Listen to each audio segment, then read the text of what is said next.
तालिबान की सरकार ने अभी काम करना ठीक से शुरू भी नहीं किया है, लेकिन सरकार किस रास्ते पर चलेगी इसका इशारा जरूर मिलने लगा है। पाकिस्तान के इशारों पर सरकार चलने वाले तालिबान ने चीन को भी खुशी का पहला पैगाम भेज दिया है, या यूं कहिए कि मदद के बदले रिटर्न गिफ्ट दिया है।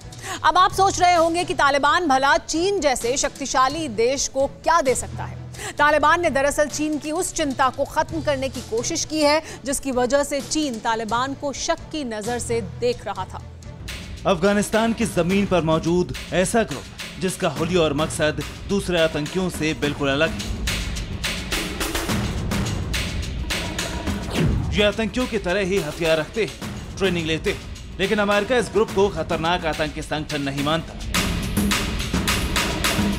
इस ग्रुप का नाम है ETIM, यानी ईस्ट तुर्किस्तान इस्लामिक मूवमेंट। ये अमेरिका के सबसे बड़े दुश्मन अल-कायदा का करीबी संगठन माना जाता है, लेकिन अमेरिका ने पिछले साल इस ग्रुप से बैन हटा दिया। 2002 में संयुक्त राष्ट्र की एक आतंकवाद विरोधी समिति ने ETIM को आतंकवादी संगठन घोषित किया था।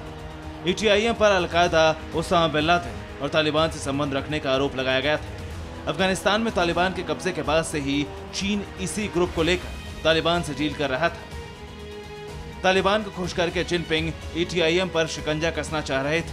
अब तालिबान ने इसी मसले पर चीन की चिंता को दूर कर दिया है। तालिबान ने चीन के ग्लोबल टाइम्स को जानकारी दी। तालिबान ने कहा है ETIM के आतंकी अफगानिस्तान छोड़ चुके हैं। तालिबान के सख्त रवैये की वजह से ETIM ने देश छोड़ दिया। तालिबान अब देश में आतंक विरोधी अभियान चलाएगा। ईस्ट तुर्किस्तान इस्लामिक मूवमेंट के आतंकी चीन के शिनजियांग प्रांत की आजादी के लड़ रहे हैं। ये वही इलाका है जहां उइगर मुसलमान रहते हैं और चीन के अत्याचारों के शिकार हैं। अब तालिबान ने चीन को ETIM के अफगानिस्तान छोड़ने की जानकारी देकर खुश करने की कोशिश की ताकि चीन तालिबान की बेझिझक मदद कर सके। हालांकि तालिबान ने चीन को यह नहीं बताया कि चीन की मुसीबत बन चुका एक ग्रुप अब कहां है। चीन ने तालिबान सरकार को मान्यता देने के लिए ETIM पर शिकंजे की शर्त रखी थी। रिपोर्ट में कहा गया था कि तालिबान और चीन के बीच मजबूत होते रिश्तों की वजह से ETIM ग्रुप आईसिस खुरासान के साथ जाने की तैयारी कर रहा था। सूत्रों के मुताबिक कुछ दिन पहले मुल्ला बरादर के नेतृत्व में चीन गए डेलीगेशन ने ETIM से रिश्ते खत्म करने का भरोसा दिया था। यही वजह है कि अब तालिबान ने चीन को ये संदेश भेजा। हालांकि एक्सपर्ट्स मानते हैं कि ETIM का ग्रुप अफगानिस्तान से शिफ्ट होकर न तो चीन जा सकता है और न ही पाकिस्तान। ऐसे में उम्मीद है कि तालिबान के कहने पर एक ग्रुप अंडरग्राउंड हो गया और कुछ दिन बाद फिर से चीन के लिए मुसीबत साबित होगा। हालांकि माना जा रहा है कि इससे तालिबान के नए दुश्मन आईसिस खुरासान को नई मजबूती मिलेगी।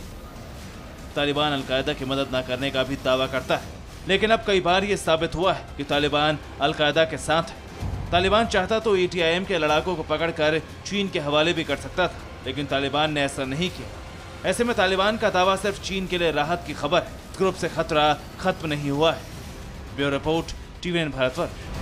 अड़ी सोमवार से शुक्रवार शाम 6 बजे सिर्फ TV9 भारतवर्ष पर।